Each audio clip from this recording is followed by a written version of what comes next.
Hello, and welcome to our Christmas podcast with me, Ricky Gervais, Stephen Marchant. Hello. And Karl Pilkington. All right. Merry Christmas, everyone. Merry Christmas. Yeah. A lot of people are wondering, Rick, if having done so many podcasts this year, because we very much started the whole podcast revolution ourselves single-handedly roughly this time last year. Yeah, that's right. Have we perhaps exhausted the podcast phenomenon? Is it time to pack up the equipment and move on to something new? Well, this will be the last one for a little while, I think. We did, I think 24 and then these specials this year. I think we started it about this time last year. Well, I don't know about you, Rick, but I'm bored of the whole podcasting thing, and I know that you probably feel the same way. Well, let's stop for a while. We might get back together again, but it won't be for a while. It's we had a year. It was the year of the podcast. Been a weird year, hasn't it? Go on. No, I'm just saying, when you look at it like that, when you think about all the podcasts that we've done over the year, just a lot of stuff has gone on. Looking back at the year, a year in which we've seen, increasing violence in Iraq. We've seen the advent of more fears over global warming. We've seen George W. Bush take a massive battering in the midterm elections. We've seen many major world events this year. Karl, what's stuck out for you? What event if you think, oh my God, if you were doing your own review of the year, what would you put on the front cover? The grub that was eating biscuits on my windowsill. Right, that's just a little bit more up there for you than the capturing of Saddam Hussein and his sentencing to death. Just because it's I never thought I'd see that this year. So what exactly? What, the capture of Saddam or the grub? No, the grub. The grub. It was just I was there on the computer. I was having a cup of tea and a biscuit. I put the biscuit on the windowsill. I sort of picked it up. Why would you do that? Why would you put a biscuit on a windowsill? Because I'm sat next to the windowsill. It's like something from a cartoon. I put the pie on the windowsill to cool down. Yeah. And some ruffian stole it. Yeah. So I was eating that and I was enjoying it. Put the rest of it back down for like the next half of the cup of tea. And I saw... Planned out. This is, I bet, well, we'll read about this later in the diary. So, and then I saw just like a little crumb moving. I was like, what's going on there? Yeah. So I looked down closer, and there's an insect that is see-through, but with legs, and just sort of running off with a crumb into like a little hole. And then when I looked, I noticed there was loads of these little see-through things, and they were obviously all like, "Oh, I got biscuit," and that's exactly what they were saying. They were going, biscuits over here. But I can't, what was it, like I say, it was amazing because they're miles away from what I'm about, and yet not that far. But they still like a bit of biscuit, and it was just weird that happened. I never thought that would happen in 2006, and that's you never thought that would happen in 2006. That's what's nice, isn't it? That's what's nice about the nature of the world. We can invent iPods, we can bring out better vacuum cleaners, but at the end of the day, you can't make nature up. And to see this see-through thing eating a biscuit, that's where I've sort of gone this year. I'd say out of anything, I've sort of gone out of my way to learn more stuff about weird stuff that's out there. I don't know what you've learned. You've learned that... a creature which you can't even identify or name. You don't know, right? You don't know what it is, right? Looked like it nicked a bit of crumb. I don't know what knowledge is that. What is that? How is that useful? Just because everything is changing. But it's not useful. It's not useful to you, and it's not useful to anyone. You can't pass on that as knowledge because we don't know what it was, but Karl or where thinks, it happened, or why it happened. But Rick, Karl thinks that the grub has an inkling, has a taste for McVitie's in the same way that Karl does. That's what he's from makes. He's thinking, I can't believe it. We both love hobnobs. No, as opposed to just being taking the starch from the flour. Yeah. Exactly. Yeah. But what I'm saying is that these things have been around for years. Yes. Maybe longer than us. Yes. Right. Now, their life isn't changing in the way that ours have. They still live in a little crack in the wall. Yeah. But they're eating biscuit. And that was never meant to happen. So it's changing it. What I mean is you might start getting fat insects. That should never have happened. You don't normally see a fat beetle. You go, oh, look at that, that's a bit fat. Put a bit of weight on. And now that's going to happen because they're eating sugary stuff. The squirrels in the park, because people are feeding them Mars bars and everything, they're getting fatter, they're getting bigger, they're getting more violent.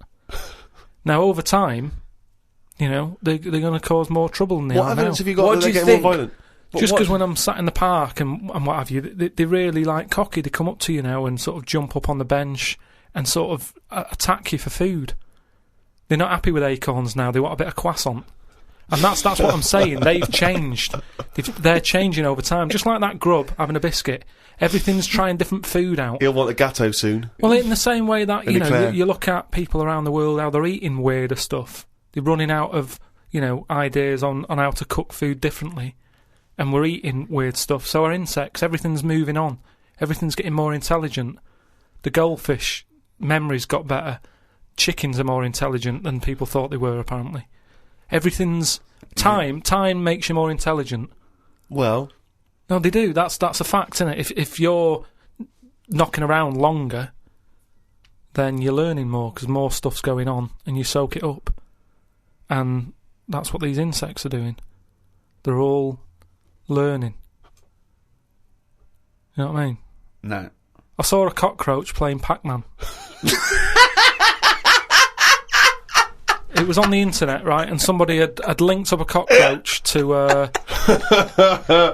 some... I can't even bother explaining it, but that's what I'm saying. Everything's moving on. Yeah, but Pac-Man's like such an old hat game, man. It's like from the 1980s. Yeah, that cockroach is so... Come on, oh, he's so God. out of date. Get a with life, it. man. Hello, PlayStation 3. Is he Yeah, got rid of it? Hello. Yesterday's cockroach. Oh. Fucking hell. What was he listening to? MC Hammer? Christ almighty. Fucking hell, Pac-Man. Get a life. High five, man.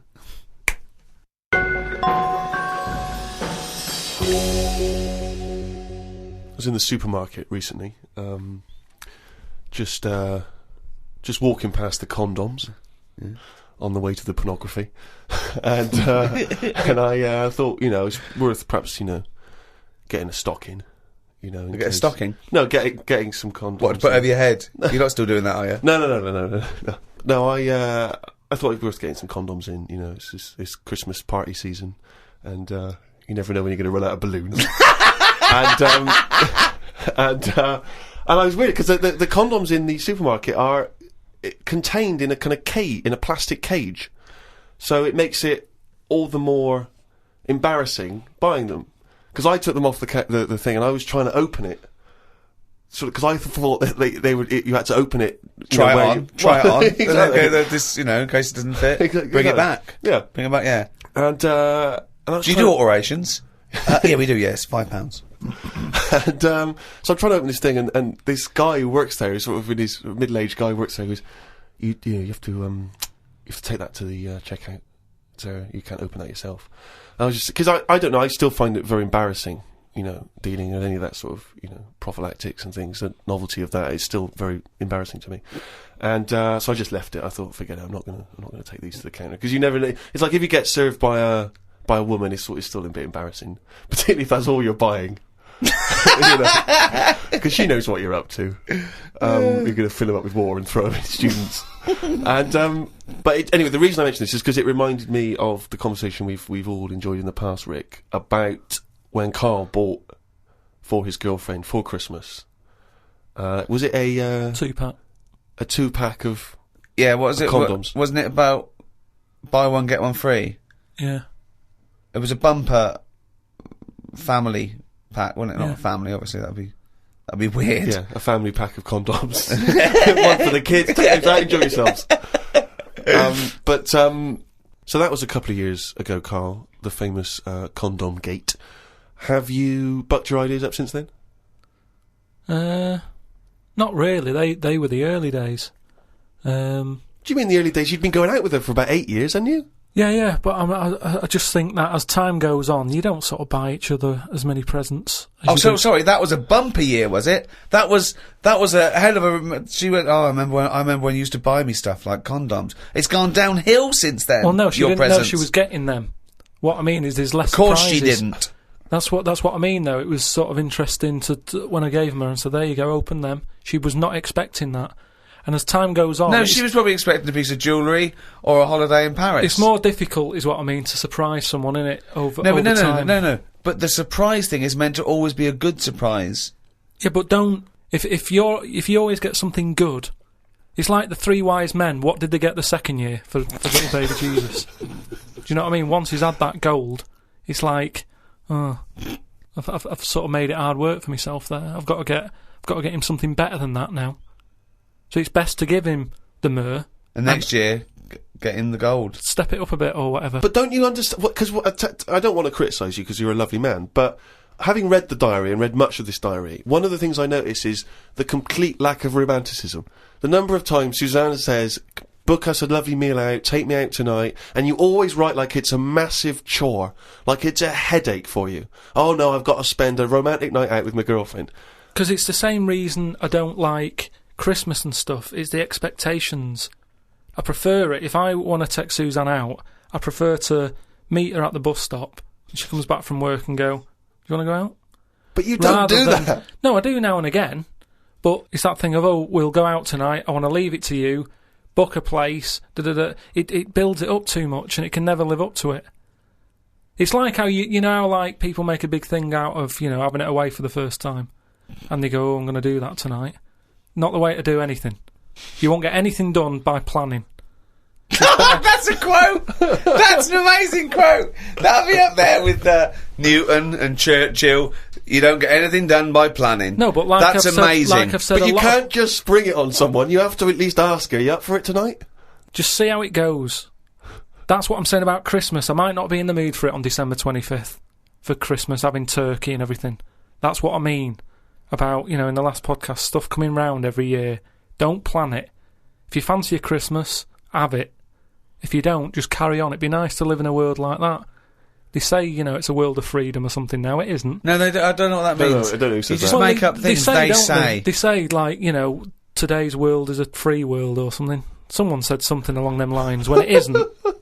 Everyone's still being told what to do, when to do it. Christmas is a big thing, isn't it, that we all have to go through. And it's stressful. It's not a happy time. You're such a miserable sod. You really are. No, but Christmas is it's a big upheaval. It is out of all of those special days that go on, Christmas is the one that's... But what are you doing with your time? It's the question we return to again and again. No, You're visiting your parents, you're hiring a car, you're going down the calf. It's not like you're taking your work away, you're doing some important neuroscience work, and we've had to take you away from that for 3 days. Yeah. No, but what You're not doing anything of any value, Carl. But what I might want to do, but I can't because the shops are shut because they want to go off and celebrate Christmas. You know, it's an upheaval. Easter's all right. It comes and goes. Do you want an egg? Not really. Don't have one then. You're not forced an egg. You're not forced an egg. I like Easter, and everyone can afford an egg. There's no one being left out. Whereas Christmas, everyone goes back to the family and they have a big meal and all that. And there's a lot of poor people out there who can't do that. So it's more of a, if you're going to talk about religion and, you know, the religious sort of occasions, Easter's one that I'd keep. If you plan everything, you probably won't do it in the end. Whereas... Again, that as a soundbite is gobbledygook, isn't it? No, what I mean is, say like holidays, when you know they're coming, you never enjoy them as much as one when it's surprised on you. Who surprises someone with a holiday unless you win it on a game show? How can you go, bloody hell, I'm on holiday? Suzanne did it with me. She sorted it all out and booked me time off work without me knowing. Oh, that's a lovely romantic gift. Yeah, and I went along with it and we had a great little holiday. Yeah, so maybe you should do something like that for her. No, she wouldn't like it as much, and I won't pick the right place, and I know she won't like it. You are one of these people that washes up badly so you'll never be asked again, aren't you? No, that's my job. That's the only job I do. Yeah, well, it was a... but to be honest, that's doing me head in at the moment, because I've outgrown the sink. He talks about himself like a crab. Oh, God. Gotta get a new sink for Carl. Why?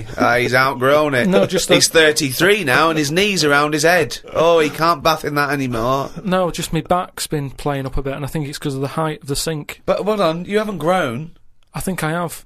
Well, you haven't. No, you haven't grown at 33. Well, it's definitely something... It's just not very good. Subsidence? I don't know. I've just said to Suzanne, I said, this isn't as good as it used to be. It's not... This isn't as good as it used to be. This washing up. Oh. He says he's got nothing in the flat. That's why he has to do a shop every day, because he's got nothing in the flat. It's easier that way, isn't it? You don't know what you're going to want to eat. But that's why you get a... But you don't have a different meal every day of the year, do you? You rotate maybe a dozen meals, don't you? So you can get in enough ingredients that any time you go to the fridge and go, oh, am I going to have chicken? Or am I going to have fish today? Or maybe I'll have some pasta. I do that every day. No, but I always come down to one of half a dozen meals. You've got a freezer. We haven't got a freezer, have we? We've only got a little fridge. Oh, There's nothing wrong with nipping to the supermarket. There's nothing wrong with that. So you've got too much time on your hands, boy. You had one thing. You had to do one thing this year. Promote the book. Couldn't be bothered. Couldn't be bothered, mate. Could not be bothered. I haven't seen Karl, an interview with him. I haven't seen him on the TV. Oh, he was on the TV a while back on the thing called The Culture Show on BBC Two. And I tell you what, he was sat there, looked like a little frightened frog in a chair being interviewed. And I tell you what, I'm not being funny, but his head looked fucking round. Did it look fucking round? Yeah. Literally looked like a little fucking round-headed twat. Yeah, I'm not doing that. And that's my personal opinion. Yeah. Did you enjoy that interview? Not really. Why? Well, I met a guy, funny you should mention that, I met a guy when I was in France recently, and I met a guy, he wasn't a Frenchman, but he was over there, and he saw me, he was a bit drunk, and he came over and he went, Karl Pilkington's got a head like a fucking orange. and I high-fived him and we agreed. I thought, isn't that nice? Even when you're abroad, you can find someone who speaks sense. Yeah. Have they shaved your head more? No. It's just they sort of greased it up a bit just to get a bit more reflection off it? No, they put a lot of makeup on it. They said, do you want any makeup? And I said, not really. And that's when I was like at the back where they could have done it. And then I went and sat in the chair and there's like a live audience there. And the woman goes, no, I best do some colouring in. And it was like she gave you a book to colour in? People. No, she started colouring my head in. And she was like had some brown powder. She's doing my head, doing the top of it and stuff. And I was going, isn't that enough now? And everyone's looking and sort of laughing to themselves that I'm having my head coloured in. Sure, she was doodling on the top. She took longer than anyone else who she was doing. I watched like other people who were on. Well, she's got more flesh to do. When you do usually powder someone, it stops at the forehead. Yours had to go round to the fucking back. Yeah, but the camera wasn't at the back of my head.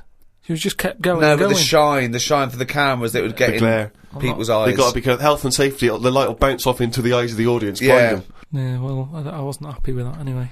So I'm not doing it again. How do you cope with this newfound interest in you as a person? I've got an idea, Steve, by the way. You know, for me, I want Karl to be famous so it gets him hassle in the street. Yep. That's what I'm hoping. Sure. When they see him in the street with his little fucking round-headed face like a fucking orange. Yeah. Right? I'm going to do a tour next year, okay, called Fame, okay? And everywhere I play, if I hopefully play to millions of people in, I might even go to America, but I'll make sure the theatres I play, or whatever, there's a picture of Karl on the seat, right, that they can put in their window. So next year, I want a picture of Karl in every window. With. Or whatever. But if you can make this yourself, put Karl everywhere. So, have you seen this bald-headed twat? Please make up the posters. Just send emails to friends. Absolutely. I want to see pictures. If you own a shop, but a big picture of him. If you even if you're your own home, your own flat, get it everywhere. Have you seen this bald-headed twat? This is Karl Pilkington. He's got a head like a fucking orange. Get it everywhere. I want to see the world papered with Karl's round head. Happy New Year.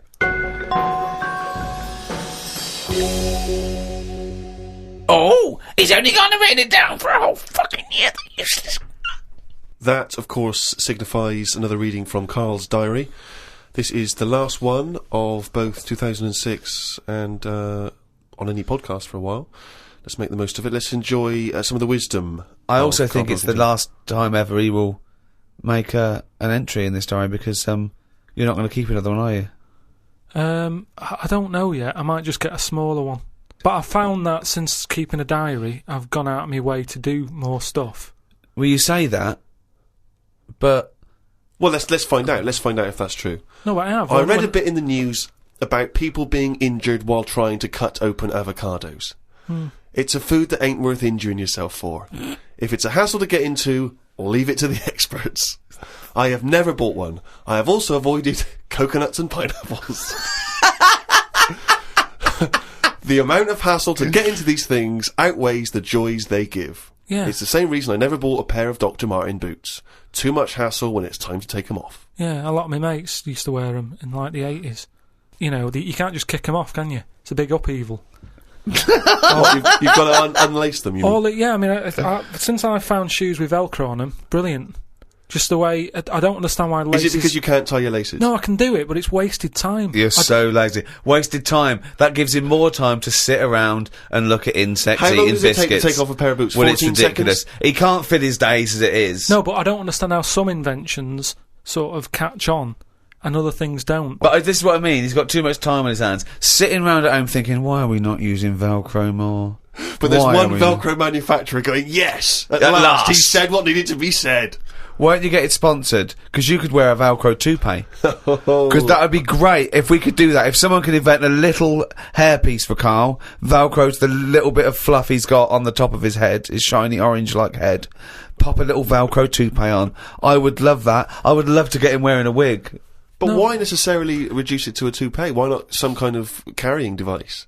You know, he could carry goods and things around in there, sandwiches. Yeah, he doesn't look like carrying a bag. Well, what about that? A little thing you carried around, a little Velcro thing you carried a pot on your head for your sort of like keys and trinkets and money and that.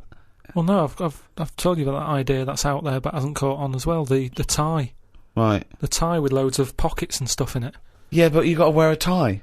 Yeah, but that'd be quite nice, wouldn't it? I've never wore a tie because I always think, what's the point? It's just hanging there in the way. Can you imagine this image of Karl walking around in his big Velcro shoes, a tie with an apple stuffed in it, car keys, Yeah. iPod? No, but don't you think it's a good idea? Would you wear it with a shirt and collar or just a t-shirt? No, wear it with a shirt. That's what I'm saying. It's an invention that will smarten up the world. Now, a tie, what does a tie do exactly? Yeah. What does it do? Nothing. Right, so I'm saying make it do something. But I'm saying don't wear it at all. Pop your keys in the trouser pocket. No, Or because take a bag. because the world is getting more and more scruffier, isn't it? When you look I back don't know what that means. I don't know what that means. when you look back at like Victorian times and everything, everyone wore a hat.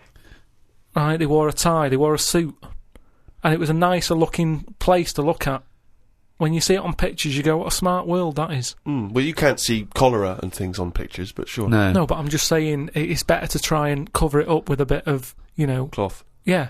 Yeah. The world looked nicer with more cloth, whereas now everyone's roaming about scruffily. So what I'm saying is, if we make the tie more useful and give it a purpose, it might come back and the world will look tidier. But a tie, its purpose is to look smart, really. Well, originally it was because we didn't have buttons, so it kept the collar up at the front. That was the invention. It was a useful invention, the tie. Yeah, that's it was right. called a tie. It tied together, okay? Yeah. So then, when we had buttons, that we didn't really need the tie, but it was a symbol of smartness, like saying, I've made an effort, Yeah. okay? But now, that would go away. So now, you wouldn't look smart with a tie. They go, oh look, it's like a bag round his neck with his apples and oranges and his keys and his sticks he's making a nest out of. So it would be scruffy. It would make the tie scruffy, so it would defeat the object. So now when you're carrying stuff round, crawling on all fours because your shopping's so heavy round your neck, they'd go, look at that scruffy fucker on all fours. Oh look, but look at his lovely head of hair. It's Velcro! It's a hat! Yeah, well, that's the other problem, isn't it? I can't go back to a wig now. My theory about reading old news is right. It's less bad when you know it's old. It was a story about a weatherman who was fired yesterday for having a nude picture of himself on the internet. But that happened 2 days ago. He's probably got another job by now. So old news isn't as shocking. Well, old news isn't news though, is it? It's olds. What are you doing? Just reading the olds? No, but what I mean is, if someone Stick the video on of last week's news. I just want to catch up on the olds. yeah, but then it's still news. News is something that you don't know, isn't it? If someone tells That's you everything to you. That's information, Carl, not news. Yeah. but news is information. No, And the key with news is the word new. No, I don't think it is it? It's just information, but they tell you at 10 o'clock at night. It's like, what information's gone on? Bong. Here's some information. Yeah, that you didn't know before because you couldn't have because it only happened today. Bong. Yeah, but never mind that. I'll tell you in a couple of days. It doesn't matter as long as you get the same info. Bong.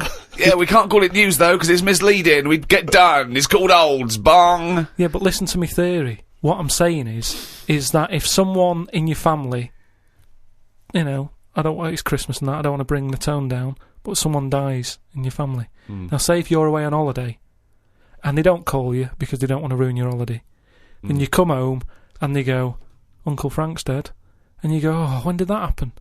And they go, 2 weeks ago. Now, because everyone else has got over it, it's not as bad for you. Because part of bad news is the way everyone's walking around moping, going, oh, have you heard the news? Frank's dead. But because everyone's got over it, time is a healer. That's what I mean about old news. It's better than new news. But according to you, the only news that really matters is stuff that affects you. So it doesn't matter when you... there was an earthquake. When was it? Yesterday. Phew, that's all right then. Often the aftermath is worse than the actual event. 2, you only care about things that actually happen to you. So the doctor goes, you got a kidney stone. Oh, when did this happen? 2 weeks ago. Oh, that's all right then. Doesn't make sense. No, but the world is... You're not upset about dead Uncle Frank just because other people are upset. You'd be upset personally. Would it make any difference when they told you? Yeah, but it is everyone else's emotions that make it worse, I think. Knocking around people who are miserable. What about warnings? What about when they do things like smog warnings or, there may be a... I don't like it on the news when they sort of say, news just in. I think, oh, what's this? You think, oh, what's going on? But it might be useful to know it. It might be important information. No, it just makes you panic. What? Yeah, but sometimes knowing stuff keeps you alive. Yeah, I don't know if I like it. It's sirens, you see. I don't like sirens, do I? I've said to you, I think it's a scary noise. Well, it's meant to be so you get out of the way. No, it's not meant to be. It's a sign to get out of the way. I'd prefer it if it... Like I've said... Hiya! Could you just move out of the way for us? It can be anything, as long as we know... It can be a chicken noise. But as long as you know that chicken noise... that's not going to freak people out. No, but it sort of make you smile. But you go, oh, best get out of the way. You're cycling along and you hear what sounds like a giant chicken behind you. And you smile, because you know that even though someone is burning to death, there's something clucking in my way. Do-do-do-do, whack! Do-do-do-do, whack! Oh, that's probably a guy having a heart attack. Going to my mum and dad's today. I'll cut to the chase, Rick. They basically, we got about 4 pages where they drive to his mum and dad's. Oh, Jesus I'll skip Christ. past that because it takes fucking forever. Got there, mum and dad, his mum made him some dinner. The old woman next door, brackets, whose man was a witch. Just pop that in brackets. Just pop that in brackets. I think we've discussed that before, actually, the old woman whose mum was a witch. Whose man was a witch? Yeah. Oh! The old woman next door has been worrying because she keeps seeing adverts on the telly about changing to digital TV. She's saying she doesn't want wires drilled into her walls because they'll make a mess. My dad told her that it doesn't matter because it'll probably won't happen until 2012 and she'll be dead by then. He didn't say that to her, though, did he? No, he did. They've got, she's old. She knows she's going to die. I mean, it's something we've all got in common. And he's right, isn't he? Why is she worrying about it? Maybe that's sorted it out. Put it into perspective for her. You will be dead when this happens. Don't be worrying about it. But everybody worries, don't they? You've got that little sort of hole in your head that you fill with worries. Everyone's got to fill that little worry hole with worries, and that's us. Worry hole. Everyone's got to fill the worry hole with worry. We've got to assume that there's a worry hole. A worry hole. Unbelievable. I love the fact that, doctors in a million years would dig this up and go, humans used to have a worry hole. Went to bed around midnight. Suzanne and I decided to sleep tops and tails, because it made me get a bit more room. Me dad had cut a bit off the mattress to fit it between 2 cupboards.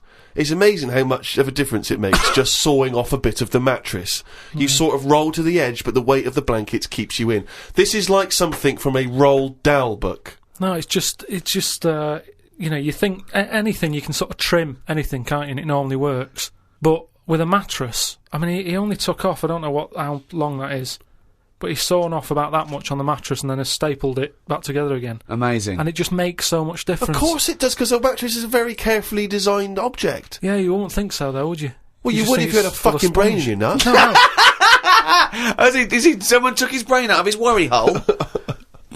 Oh, God. He saw the mattress in half. So we decided to sleep tops and tails. It just gets stranger. So strange. Why? He did it to make the room nicer with the cupboards on either side. So he sawed a mattress in half. Well, not in half. Can you imagine how much hard it must be to saw a mattress in half? What did he use? What, a big electric saw? Well, it must have been, yeah, because there's a lot of springs and stuff in there. Jesus. So what happens to the springs? They just spring out the side? Well, some sort of stick out a little bit, but you're not lying on top, are you? They come out the side. So it's just got a bit of gaffer tape and a staple gun. Unbelievable. Oh, man alive. It's like... Does he run it as a hotel? That's unbelievable. There are squats with better bedding arrangements. Well, we've had a bit of a bad thing in our house about mattresses and that, because when we first bought our first flat in Salford, you know what it's like when you buy somewhere, you haven't got any money, have you, to buy extra stuff that you need. So we'd bought a bed, right, but there's that rip-off thing with beds where you buy a bed but a mattress doesn't come with it, which I've never understood that. Because it's not a bed, is it? Without that mattress, it's not a bed. It's a car without an engine. You wouldn't go, there you go. Well, that seems cheap. Well, there's no engine in it. So we bought this, like, flat and what have you. And we bought the bed. And then, we haven't got a mattress. So my dad got one from Uncle Alf. No, well, from that Uncle Alf fella, because he had one in his van that he used to use now and again if he was, like, travelling round. He'd just kip in the back on this mattress. Amazing. A bloke who drove around in a van with a mattress in the back. So Uncle Alf, right? Well, tell me about Uncle Alf. Well, you know about him. He's the one who slept in a dinghy. He's the one Because his mattress was in his car. I know, yeah, why didn't he go, well, Alf, where's the bed? Left it in the car again. Oh, blow up the dinghy. Blow up the dinghy. I'm not going to go out and get it. Not at this time of night. So anyway, my dad got me his mattress, and it just stunk of diesel. And Suzanne was like, "Oh, I'm not happy with this," and I think she realised sort of what sort of family she's got herself into. Stuff. Wow, she landed on her feet when she got you. So now she's always a bit touchy about mattresses and things. Unbelievable. Uncle Alf, of course, sadly passed away when he couldn't escape from his sinking ship. The fire engines were too late. No one got out of the way because they were laughing so much. The mad woman next door saw me and said, "Hello, Clive. You live in a nursery rhyme. The old man down the road, the old woman next door whose mum's a witch, Uncle Alf who lives in a dinghy." This is like not a real place. It's like fucking Narnia. It's a children's TV programme. Unbelievable. Oh, God. Oh, just all of them there on this broken mattress trying to find the golden ticket. Oh, God. Oh, God. The old fella down the road talked to my dad a bit. He kept bees in the back garden. Oh, for fuck's sake! Here comes the bee man. His Yorkie dog was knocking about when he was messing with them, and it ended up getting stung 150 times. Oh, little bastard! What is he doing? It's not dead, but it cost a lot to get all the stings out. I don't know why people keep dangerous pets and insects. The amount of gear he had to wear to play with them is barmy. I don't think he's playing with the bees. He's not playing with them, is he? Well, what is he doing then? Well, I don't know, but I think he should get the dog the same protection. Yeah, but that's just it, isn't it? It's like you can't mix your pets. If you've got a snake, you don't have a mouse. Do you know what I mean? They don't get on. And it's the same with them. Don't have bees. I can't imagine one bit of enjoyment. The only thing he does is the honey. And it's like, well, how much is that to buy? It's not worth messing about wearing a big white suit just to get some honey. There's a shop down the road. Bees are kept for a very good reason, aren't they? What? For honey. Yeah, no, but like I say, you can buy honey for next to nothing. Where do you think... What do you mean? But where does the honey come from that you buy? Yeah, from some proper bee farm. Let them do it. All he's doing, he's not making loads of pots of honey. He's looking after himself. And the thing with honey is it doesn't go off either. No, it doesn't, no. So get 10 bees, get the honey made, kick them out. But you eat the honey, that's the point. Yeah, I know, but it doesn't. You can't eat it and then it's still there in the jar. It's not magical. Maybe in your world, no. Uncle Fred had that never-ending jar of honey. But how much honey do you eat? What I'm saying is, it's one of them things in it that you buy, and you can move into a new house, buy some honey, and when you leave that house, that honey's still in the cupboard. You don't eat that much of it. So get 10 bees, get your honey's worth. 10 bees! Imagine keeping 10 bees! Well, just get them to do the graft. If you got loads of bees, they're not all pulling the weight, are they? Because they'll go, well, I'm not doing any, because I'll leave it to the others. No. Whereas if you've got 10 bees, you know that none of them are pulling the weight if there's no honey. That's what I'm saying. No, it's not a workhouse. Bees don't knock around saying, I got a bad back. Anyway, back to this reading from the twits. The news covered a story about a fish that knocked about 400 million years ago. It was 33 feet long and had a jaw strong enough to eat a shark in one go. All the dangerous stuff seems to die out, and yet things that you think wouldn't stand a chance, like worms, are still here, yet they have no legs or eyes. I saw a future human in the news article the other month about the future woman. She had 3 breasts. They looked alright. Well, no, that's not... I can't see how that's going to ever evolve. No, well, they say about how about evolving and that. I read that there's going to be ugly people. People are starting to go ugly. Yeah, they're still going to have bilateral symmetry, I imagine. I don't know what that means, but well, I'll tell you now, right? They're talking about like people who are just like, you look at them and you go, oh, look at the state of that, right? And it'll get to a point when we're all so ugly that no one will have it away, and we're just going to die out.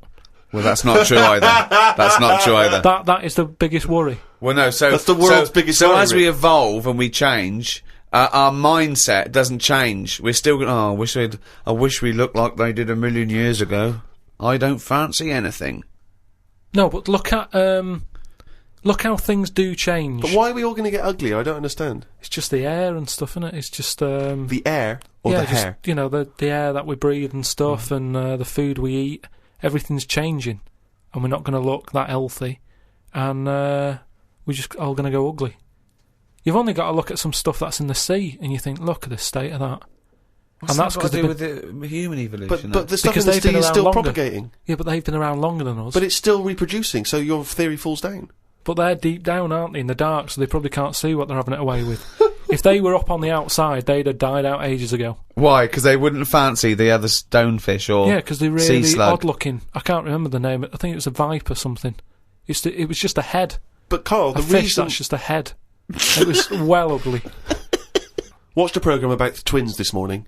It was filmed 16 years ago. They are mental.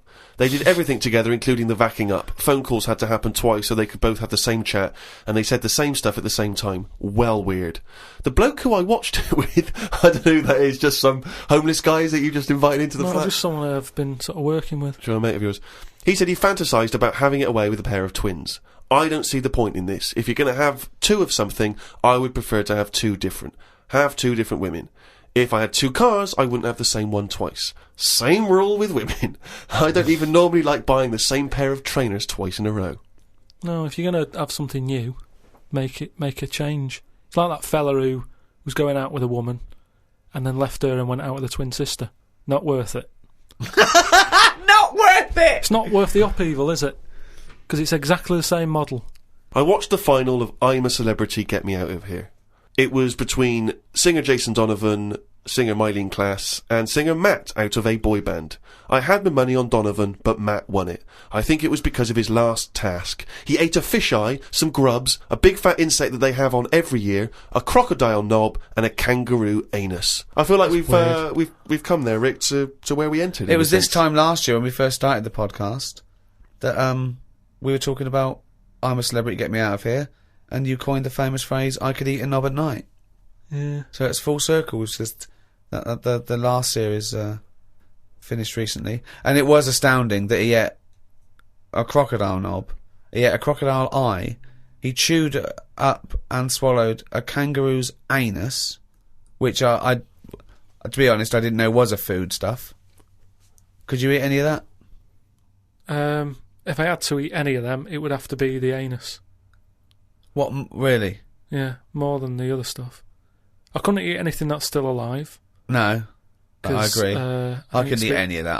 I don't know under what circumstances I'd have to go, right, that's it now, we're not going to survive, the ship isn't coming, there is nothing on this island I can eat, give me the crocodile's penis. So it wouldn't bother me. I could eat anything. I could do almost all of the challenges on that programme, but I couldn't cope in the camp. I couldn't cope with the lack of food and the uncomfortable bed. That's all that would do my head, and I'd drive people spare, whinging and complaining. I couldn't cope with any aspect of it except the physical challenges.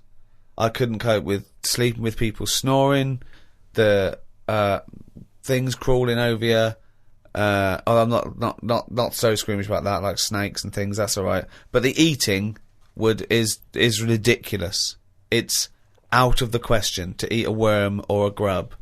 It doesn't concern me. I don't know why. I don't see really what the difference in it. The texture's probably the same as lots of other things. What would hunger do to you, though, do you think? Would you think I would change? Do you think, if it really was a choice, if someone said, and I knew I would die if I didn't eat worms... I think you would, yes. I think you'd complain and you'd whinge for a while, and you'd try and put it off, and you'd hope a ship would turn up. But when it didn't, you'd start chowing down on a bit of crocodile anus.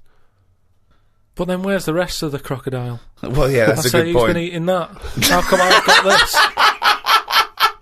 You're meant to work together as a team in bad time, and yet I'm being handed an anus. Forget it. Let me starve.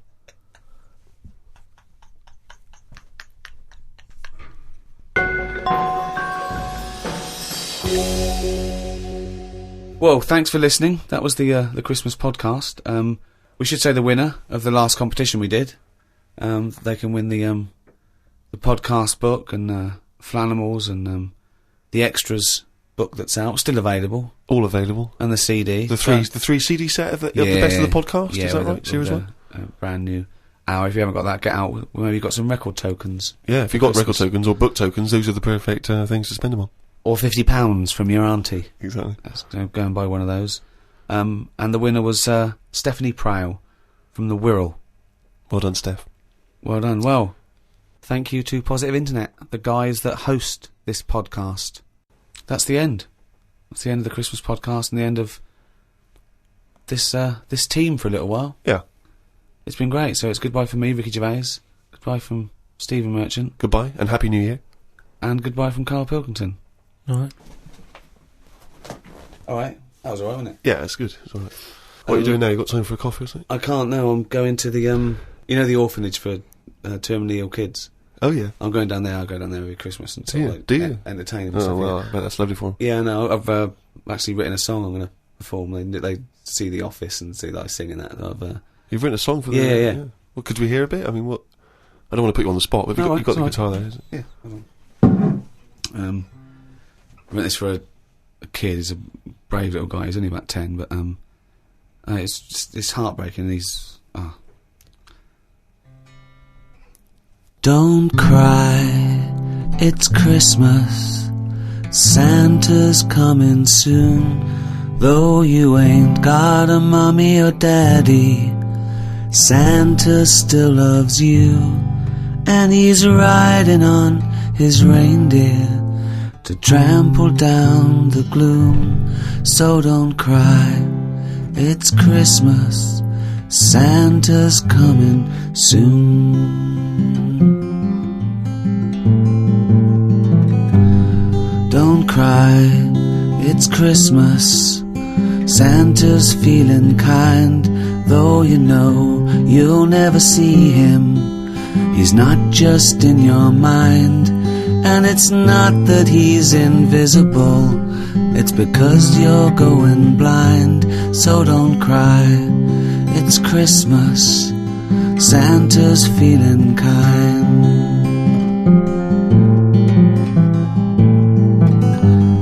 Don't cry, it's Christmas. Santa's on his way, though he's got a billion children, and he's only got one day. You've got slightly less than that. If I were you, I'd pray. But don't cry, it's Christmas, and it sounds a little gay. Oh, isn't that be quite moving for everyone? Yeah, I would ask you now to not play that song. Oh no, too late now, they expect me. But I'm not sure it's going to be as well received as you perhaps hope. I think that's better than any gift, and I don't really want to give gifts because they're expensive. So. Sure.